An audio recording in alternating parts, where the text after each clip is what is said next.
há uma tendência de contenção da democracia em todo o continente africano. Apesar dos ganhos democráticos em alguns estados, a tendência geral ao longo da última década tem sido a erosão dos ganhos democráticos conquistados no período após 1990.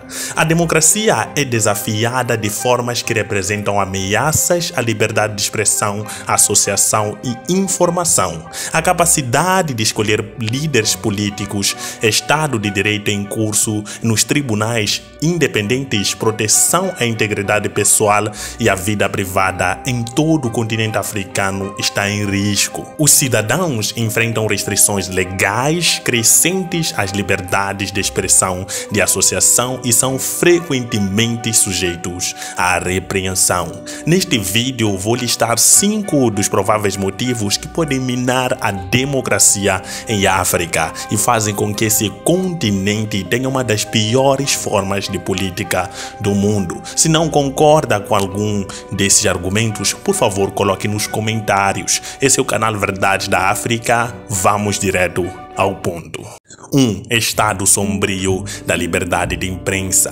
Ao longo da última década, a liberdade de imprensa registrou o maior declínio de qualquer outra liberdade fundamental em África. De acordo com a Freedom in the World 2015, os governantes autoritários continuam a recorrer à pressão legal, à prisão e outras formas de assédio para suprir a reportagem independente. De acordo com o Comitê de Jornalistas do projeto, 48 jornalistas estavam presos em toda a África subsaariana no final de 2014 e 152 jornalistas foram forçados ao exílio entre 2009 e 2014, mais do que qualquer outra região do mundo. Até as democracias da região estão a tomar medidas para censurar os meios de comunicação social. Por exemplo, no ano de 2015, o Botsuana utilizou uma lei de sedição para acusar um editor e jornalistas por publicar um artigo crítico ao presidente. Como resultado destas tendências negativas, apenas 3% dos africanos vivem em países com meios de comunicação social livre.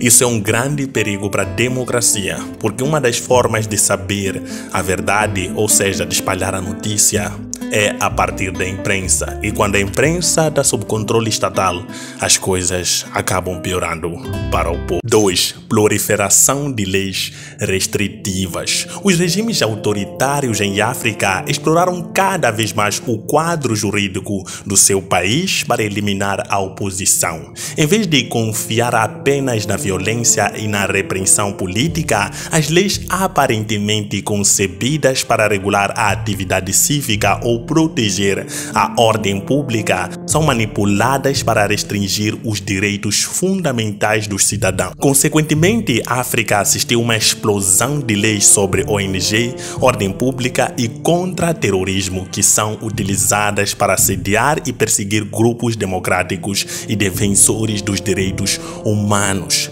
A Etiópia, por exemplo, utilizou a sua proclamação antiterrorista em abril de 2014 para acusar 10 blogueiros e jornalistas de ameaçarem a segurança pública por simplesmente escrever sobre os direitos humanos. No Quênia, várias organizações de direitos humanos viram recentemente as suas licenças canceladas por alegadas ligações ao terrorismo, uma decisão que acabou por ser anulada pelo Tribunal Superior. Nós conseguimos ver essa falta de liberdade de expressão em vários países africanos, mas graças à internet ultimamente temos conhecido a verdade. 3. Líderes entrincheirados e o abuso dos limites do mandato. Em abril de 2015, o presidente do Burundi, Pierre Nkurunziza, tornou-se o mais recente líder africano a tentar prolongar o seu mandato para além do limite constitucional exigido,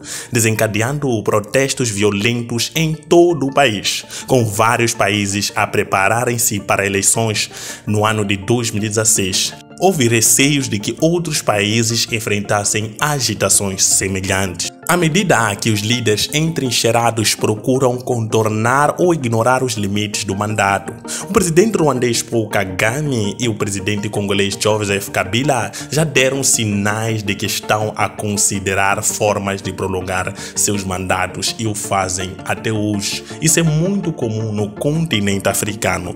Líderes usam do sistema jurídico para poder prolongar o seu tempo de mandato. 4. Fracos mecanismos regionais de direitos humanos. O Tribunal Africano dos Direitos Humanos e dos Povos tem a tarefa de fazer cumprir a Carta Africana dos Direitos Humanos e dos Povos, que garante aos cidadãos de toda a África um amplo conjunto de liberdades fundamentais. Infelizmente, o tribunal tem deficiências significativas para cumprir esse papel. Nos termos da Carta atual, indivíduos e grupos de direitos humanos não podem levar casos ao tribunal, a menos que o seu país tenha assinado uma declaração especial permitindo tais queixas. Até a data, apenas 7 países assinaram esta disposição.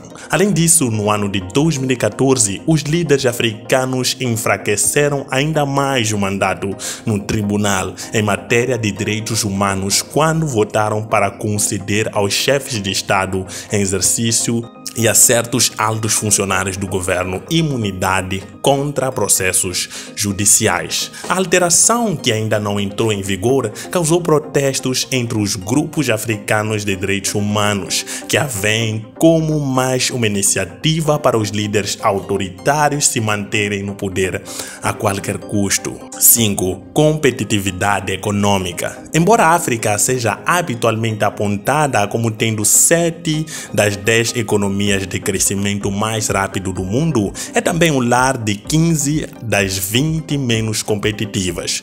Isto está de acordo com o Fórum Econômico Mundial, que concluiu que a África continua a ser a região economicamente menos competitiva do mundo.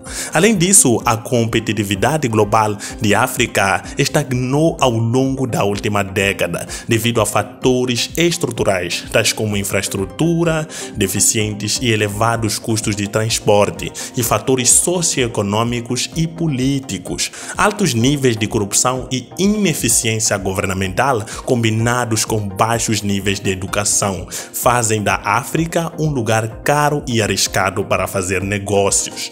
Os países democráticos da região, contudo, estão em situação muito melhor do que os seus homólogos autoritários. Os principais componentes de uma democracia fundamental, instituições eficientes, políticas governamentais responsáveis e um Estado de direito forte, são os mesmos fatores que contribuem para uma economia competitiva. Assim, se a África se colocar nos trilhos de forma política, quem sabe nós podemos prosperar. Será que o maior problema da África não são os políticos? O que você acha?